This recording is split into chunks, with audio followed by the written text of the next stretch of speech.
Welcome to KR engineering and career guidance YouTube channel. మరి మా యొక్క ఛానల్ని సబ్స్క్రైబ్ చేయండి, లైక్ చేయండి, షేర్ చేయండి. ఈరోజు ఎన్టీఆర్ నుంచి వచ్చిన మరో అప్డేట్తో మీ ముందుకు రావడం జరుగుతుంది.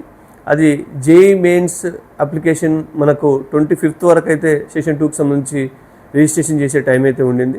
మరి మీరు ఎవరైనా సెషన్ 1లో కానీ ఏవైనా కరెక్షన్ చేసుకునే లేకపోతే లేదా సెషన్ 2లో ఆల్రెడీ అప్లై చేసిన వాళ్ళు మీ యొక్క డీటెయిల్స్ ఏమైనా మిస్టేక్స్ చేసి ఉంటే మరి ఆ మిస్టేక్స్ అన్నింటినీ మళ్ళీ కరెక్షన్ చేసుకునే మరొక సువర్ణ అవకాశాన్ని ఎన్టీఏ వాళ్ళు ఇస్తూ ఉన్నారు.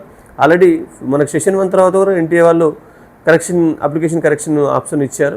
మరి ఇప్పుడు సెషన్ 2 తర్వాత కూడా 25th మనకు ఈ కరెక్షన్ మనకు అప్లై డేట్ అయిపోతే 27th and 28th 2 days JEE mains application correction window మీకు అందుబాటులో ఉంటుంది. కాబట్టి ఖచ్చితంగా మీరు ఏవైనా మిస్టేక్ చేసి ఉంటే మీకు కంప్లీట్గా ఈ 2 days ఉపయోగించుకొని మీ యొక్క తప్పుల్ని కరెక్ట్ చేసుకోవాల్సిందిగా కోరడం జరుగుతుంది. Thank you.